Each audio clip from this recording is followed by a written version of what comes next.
আব্বাস সিদ্দিকীকে শওকত যে ভাষায় কথা বলেছে, জ্যান্ত কবর দিত। হয় বন্ধ করবেন, না হলে এর পরে খাতা খুলে দেবো। আপনার খাতা আমার পকেটে আছে। আমরা দিতাম না, আমাদের ভক্তরা দিত। আপনি এই ভক্তর কথা বলছেন না, ভক্ত আমরাই ভক্ত, আমাদের ছেলেরাই ভক্ত, আমাদের লোকেরাই ভক্ত।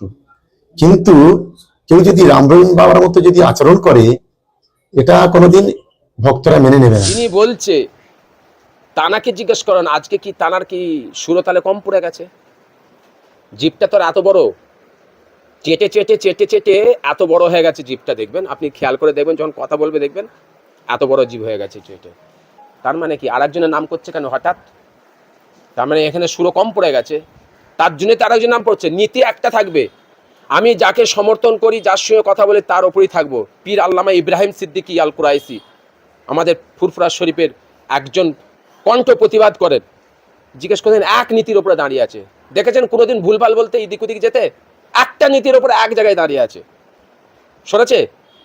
আর আজকে আমি ইডাল উডাল করছি মানে কি? ইনার ব্যাপারে এই কাঁচ, উনি বলেছেন না ছাড়াগু, এর ব্যাপারে বলাটাই হচ্ছে আমাদের মানে পবিত্রতাকে নষ্ট করে দেয়া।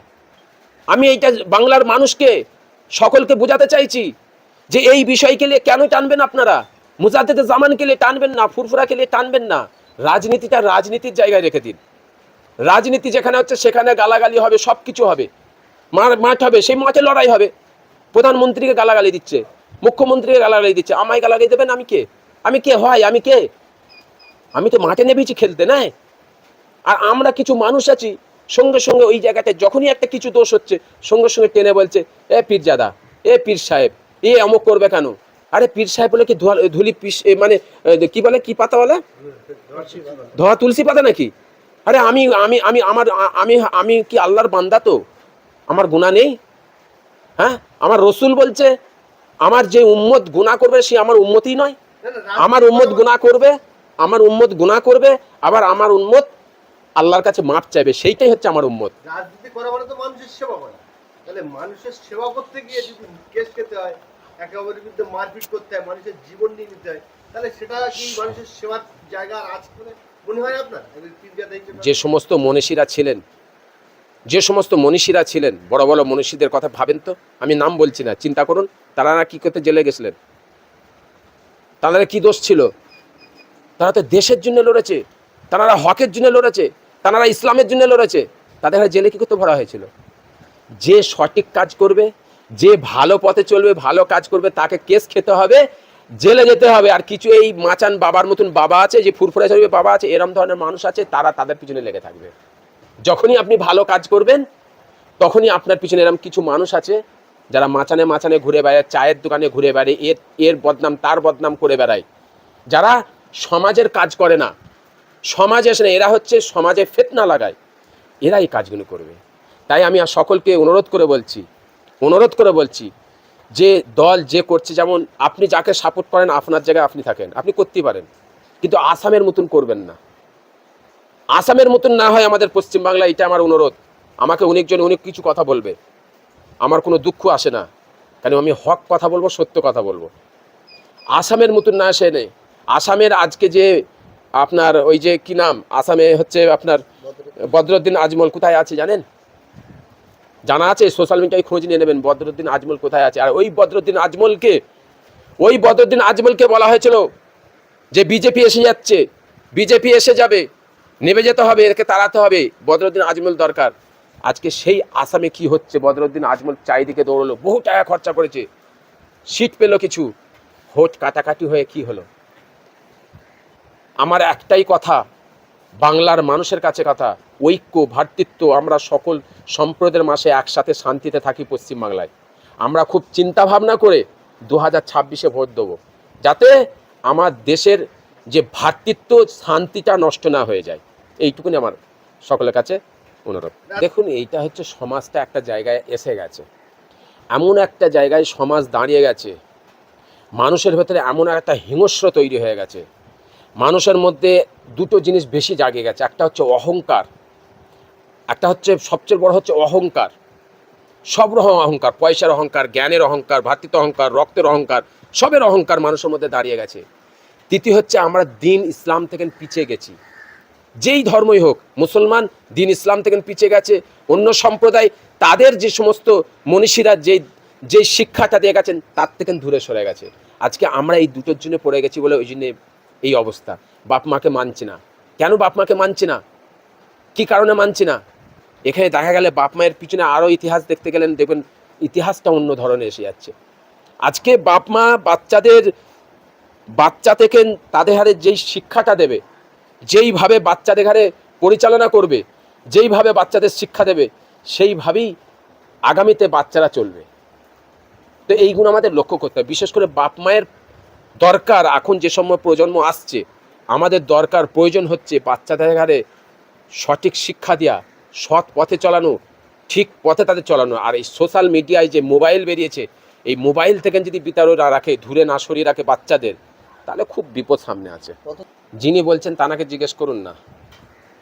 যিনি বলছেন এই কথাটা, এইটাই তো আমি বলতে চাইনি, আবার বিভ্রান্তি চালু হয়ে যাবে। যিনি বলছে তানাকে জিজ্ঞেস করেন, আজকে কি তানার কি সুরতালে কম পড়ে গেছে? জিপটা তো এত বড়, চেটে চেটে চেটে চেটে এত বড় হয়ে গেছে জিপটা। দেখবেন, আপনি খেয়াল করে দেখবেন, যখন কথা বলবে দেখবেন এত বড় জিভ হয়ে গেছে চেটে। তার মানে কি আরেকজনের নাম করছে কেন হঠাৎ? তার মানে এখানে সুরো কম পড়ে গেছে, তার জন্য তার একজন নাম পড়ছে। নীতি একটা থাকবে, আমি যাকে সমর্থন করি, যার সঙ্গে কথা বলে তার ওপরই থাকবো। পীর আল্লামা ইব্রাহিম সিদ্দিকী আল কুরাইশি আমাদের ফুরফুরা শরীফের একজন কণ্ঠ প্রতিবাদ করেন, জিজ্ঞেস করেন এক নীতির ওপরে দাঁড়িয়ে আছে। দেখেছেন কোনোদিন ভুলভাল বলতে এদিক ওদিক যেতে? একটা নীতির ওপরে এক জায়গায় দাঁড়িয়ে আছে, সরেছে। আর আজকে আমি উডাল করছি মানে কি? ইনার ব্যাপারে এই উনি বলেছেন না ছাড়াগু, এর ব্যাপারে বলাটাই হচ্ছে আমাদের মানে পবিত্রতাকে নষ্ট করে দেয়া। ভালো করে বুঝবেন, একজন মুসলমান, আমি একজন ঘরের আওলাদ, আমি একজন পীরজাদা, আমি কি করে এই ভাষাটা ইউজ করতে পারি? কি করে বলবো? মমতা মুখ্যমন্ত্রীর কথা বলবো? একটা শরিয়াত দিন কোরআনের সাথে আমি অন্য কোনো তুলনা করতে পারি কি করে? হয় এটা আমি প্রশ্ন। কেন ওই ভাষাটা আমি আনবো? কি করতে আনবো আমি ওই কথাটা? ওই জিনিসটাই কি করতে আনবো? এইটাই হচ্ছে মানে আমি আগেই বুঝেছিলাম না যে পয়সা এমন একটা জিনিস, টাকায় যখন মানুষ অন্ধকার হয়ে যায়, অন্ধ হয়ে যায়, সে আর নিজের পিছনে জাত মাত বাপ মা কিছু দেখেনি, সব বেঁচে দেয়। এই তো সবাই জানে, সারা বাংলার মানুষ জানে, সবাইকে বেঁচে যায়। তাই আমি ভাবি, আমি মাঝে মাঝে এই কথা ভাবি, আমার দাদা পীর যদি হায়াতে থাকতেন, এরা জুতোর বাড়ি মারতো, মেরে তাড়িয়ে দিত, ফুরফুরা থেকে বের করে দিত, জুতো মারতে মারতে ফুরফুরার দরবার থেকে এদের বের করে দিত। আমার দাদা পীর যদি হায়াতে থাকতেন, আল্লাহ যদি নানাকে হায়াতে রাখতেন, কেন এরা ইসলামটাকে, সমাজটাকে নষ্ট করে ফেলছে একদম। এইভাবে এই কথা কাটা খেতে আজে বাজে, যখন মুখে যা আসছে সব করে মুখ থেকে বলে দিল, যা মুখে এসে গেল বলে দিল। আরে জানাজারটা কি? কার কথা বলছিস জানাজার? হ্যাঁ, কার কথা তুই বলছিস জানাজারের কথা? এই জ্ঞানটা নেই কারণ।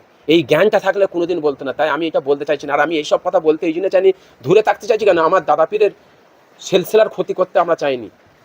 এই সিলসিলার ক্ষতি করলে হবে না, এই সিলসিলাকে আমাদের সকলকে লক্ষ্য রাখতে হবে। আমাদের কর্তব্য সিলসিলাকে লক্ষ্য রাখা। এই মন্তব্যই ভাবমূর্তি নষ্ট হচ্ছে বলে 100%। অন্য সম্প্রদায়ের মানুষ আমাদের থুত দিচ্ছে, গায়ে থুতু দিচ্ছে, অন্য সিলসিলার মানুষ আমাদের গায়ে থুতু দিচ্ছে, অন্য সম্প্রদায়ের মানুষ আমাদের গায়ে থুতু দিচ্ছে। এরা কি করছে? এদের মধ্যে কি হচ্ছে এটা দেখ। এরা নিজেরাই ঠিক নেই, নিজের জায়গা নেই। এরা কোরআনের কথা বলে, কোরআনের ভাষাটাকে কোন জায়গায় ইউজ করছে? আজকে আমরাই ওই মুখ থেকে অন্য ধর্মের মানুষকে শিক্ষা দিই, আমরাই আমাদের মুখ থেকে অন্য ধর্মের মানুষকে এইসব কথা বলি, এই তোমরা এই কথাটা বললে ভুল কথা বলবেন না। আর আজকে আমার মুখ থেকে কি ধরনের কথা, যা মুখে এসছে বলে দেবো, যা ল্যাঙ্গুয়েজ এসছে বলে দেবো, আলফাজটা যা এসছে বলে, আমি কোন আলফাজটা মুখ থেকে বার করছি আমি দেখবো না? এইটাই হচ্ছে সমস্যা। এই জায়গাটা আমাদের ভিতরে থাকতে হবে, আমাদের দূরে থাকতে হবে, আমাদের বুঝতে হবে। আমি অনুরোধ করব বাংলার মানুষদের হারে, সকলকে, সব সম্প্রদায়ের মানুষকে অনুরোধ করব, আমাদের হারে একটু চিন্তা ভাবনা করতে হবে। আমাদের হারে আমার রাজ্যকে আগে দেখতে হবে, আমার দেশকে আগে দেখতে হবে, আমার রাজ্যকে আগে দেখতে হবে। আমরা সম্প্রীতির বাংলা, আমরা যেন একে ঐক্য ভালোবাসা একতার মধ্যে থাকতে পারি, আরেকজনকে যেন কাদা ছোড়াছুড়িটা আমরা যেন বন্ধ করতে পারি।